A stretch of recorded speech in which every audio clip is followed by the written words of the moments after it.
everybody, it's Margo and Kelly from My Favorite Quilt Store. Hope y'all are doing good today.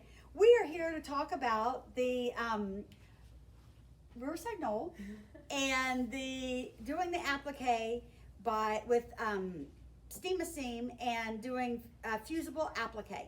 So we know a lot of you have started on the project. We wanted to give you a refresher course on applique this way if you haven't used it before. The product we're going to be using today is Steam Seam 2.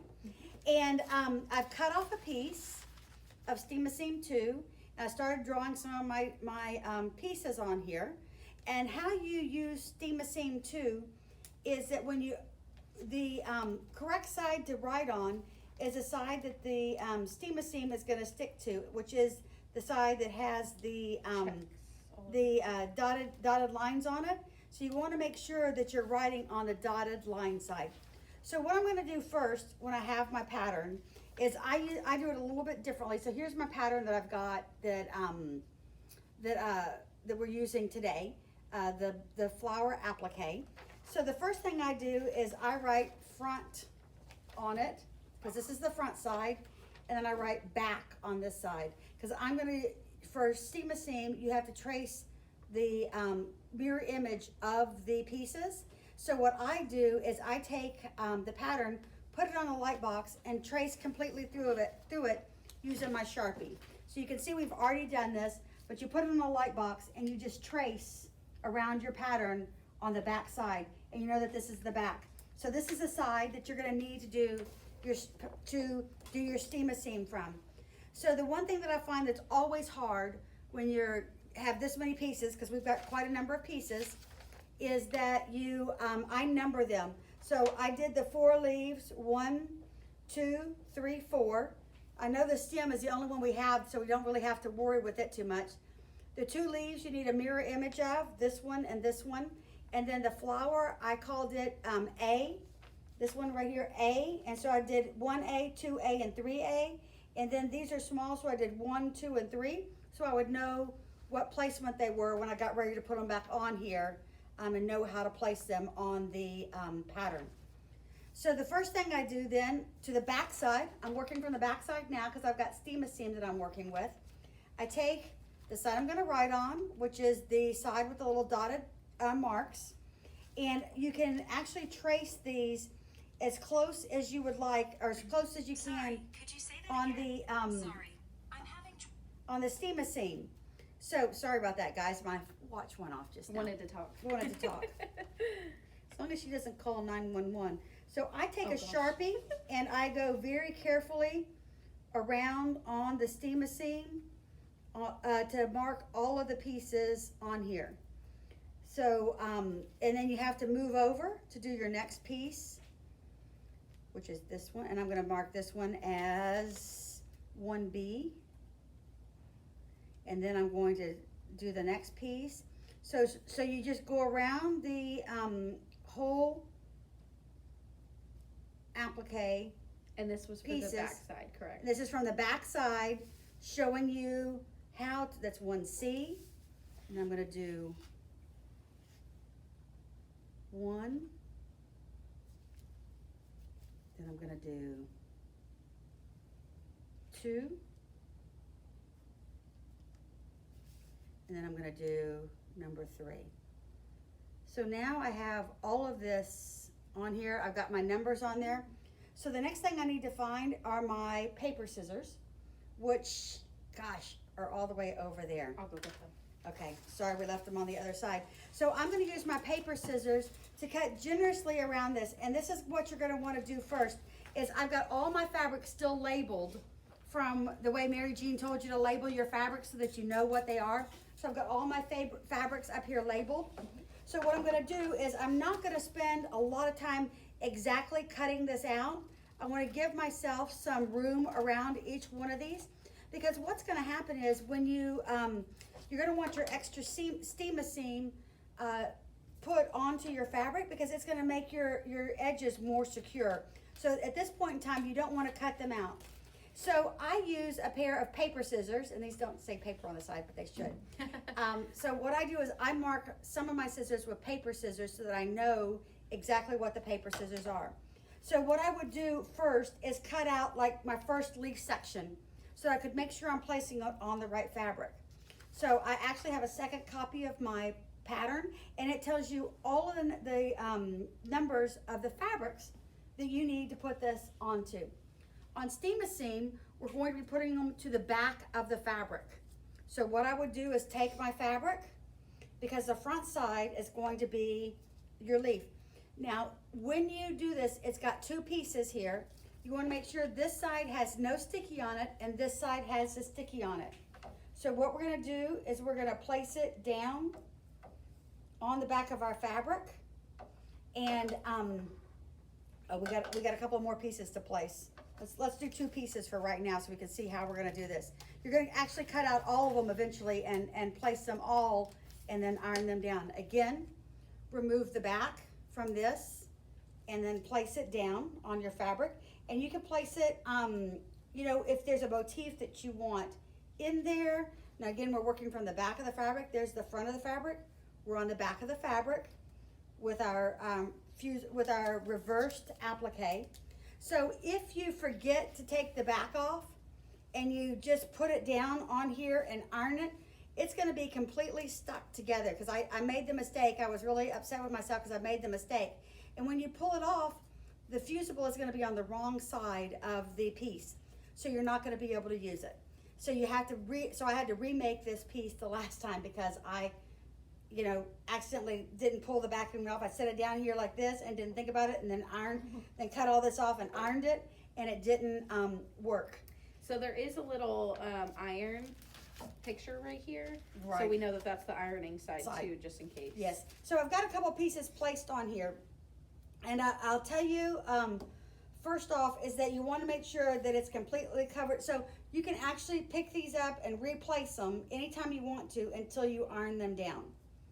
So we are going to put this, it's completely on the paper. We haven't cut around it, and we're going to iron, steam this down. So you can have a little bit of steam in your iron if you would like to help iron this down.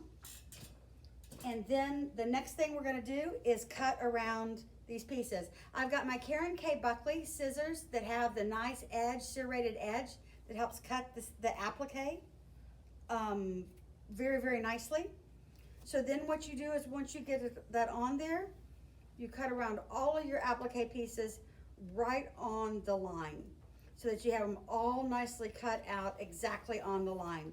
So you're going to be left with a lot of the extra put on the extra seam directly on the fabric, but that's okay because all you need is this piece right here.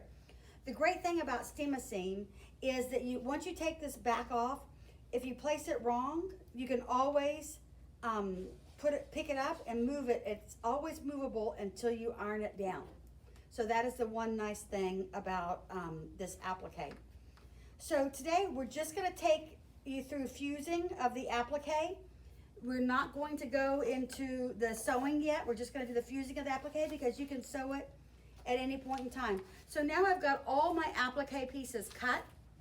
I've taken them all and cut them all, and now I'm going to put them onto the background fabric. So I'm going to use a light box to do this. You can also use a window, and you can also, if you put white paper down, you can see it through the paper too, if you have great eyes. Me, I'm wearing my glasses. I have pretty good eyes. So I've gone to the front side of the thing. Now that's why I named this front and back, so that when I'm flipping back and forth, since both sides somewhat look the same, I call one front and one back, so I always know what side I'm working from. So I'm going to lay the front side down because this is what I want my block to look like. The good news is that it has a square, it's marked with a square around it. It's my 1/4 inch seam allowance, so that I know exactly where to place my applique when I'm doing this.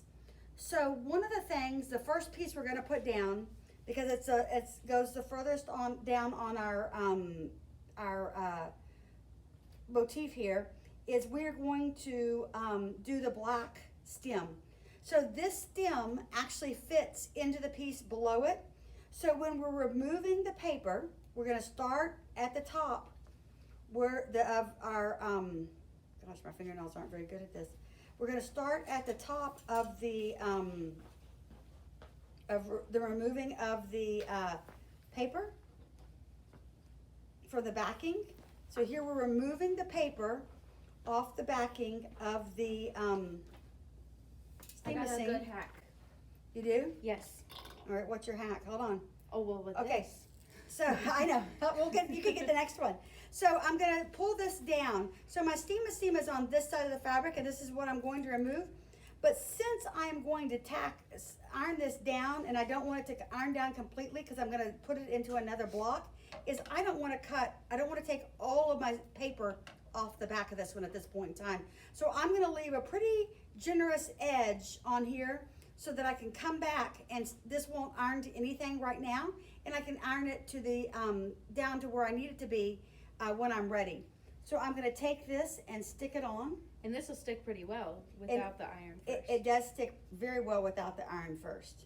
So you can do all of your pieces at one time. Okay. So we're gonna just place that on there, finger press it down.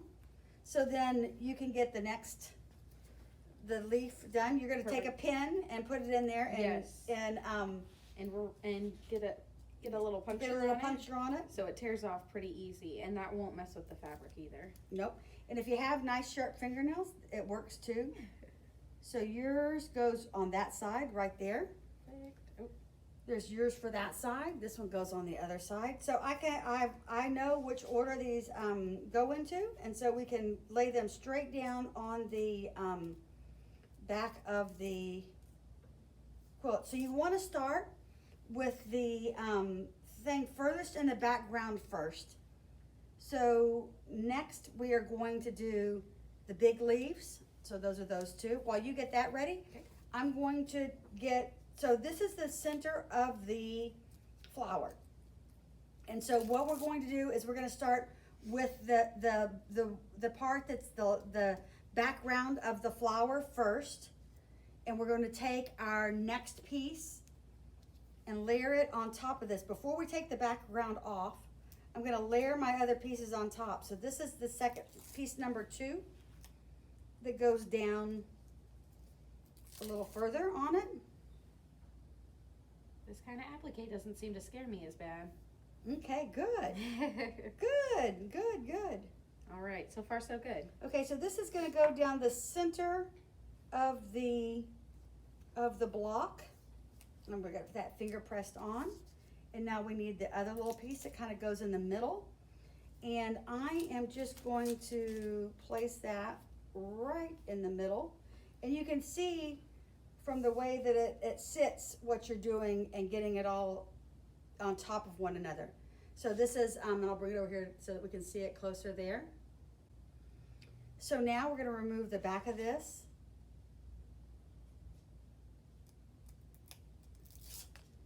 Oop. My 2 pieces fell off. We'll build it back on here again. So it is the black that's the same color as the stem. So the stem and it match. This second piece goes slightly down onto the stem. Yep, and you can see that in the reference in the pattern. In the pattern, and then this goes right in the middle of the one of it right there. All right, so now we've got these 2 to put on. Okay. And this one to put on.